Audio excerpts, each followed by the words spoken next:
Pre. Tapos 1,000. Yung pa isang dam. 300 lang. Naka-stand, pre. Ay, ano lang pala, plastic.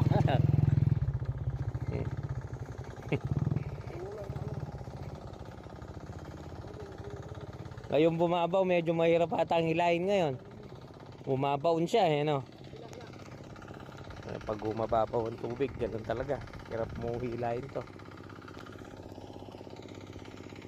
Sep, meron nasa klaw yan. Ilan? Dalawang piraso tumalon. Ganda yung kubo natin dito.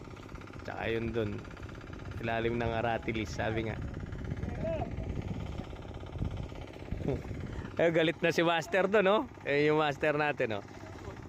Master Buten. Baliktad. Ayan. Oh, galit na, galit na. Oh. Par. Sugi mo itanan din, eh. Sige na. Ay, ito. Atin yung, ay. Ewan ko ba, nung nanining kain. Ayan sila. Sinasara na tong bukot natin. Laki na rin binaba ng tubig pala, oh.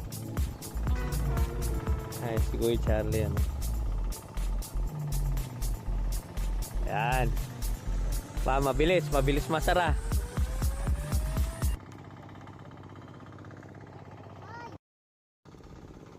Ayan, bumilis na. Ayan na yung isang buyer natin, no? Mamadali, ah.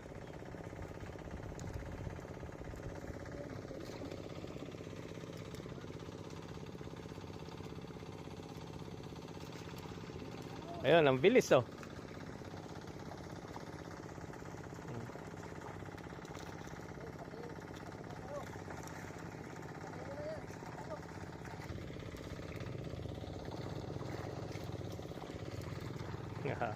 Ayos.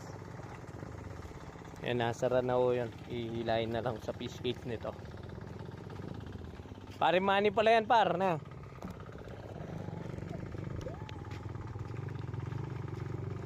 Yun.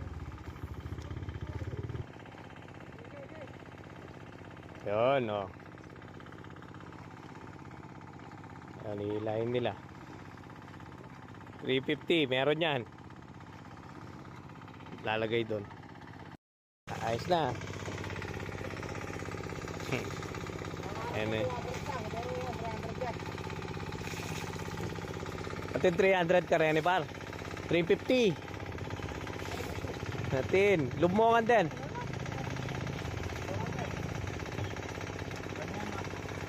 Para larga mo na kaya ang bagyay ta. Para lang magkasay dingasan na. Sabi ako, Gangi kabi mo yan kaya tulid na nin tulos.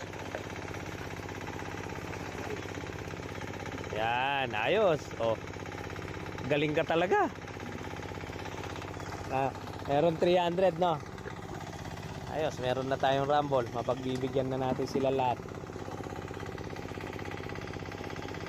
Manong, larga na lang po natin yung fish cage hanggang dito sa may tulos sa gitna, no po?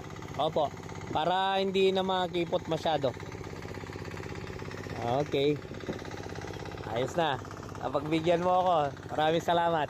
Gusto mong ano? Ice candy, pre? Pabili tayo ng ice candy mamaya. Go, go, go.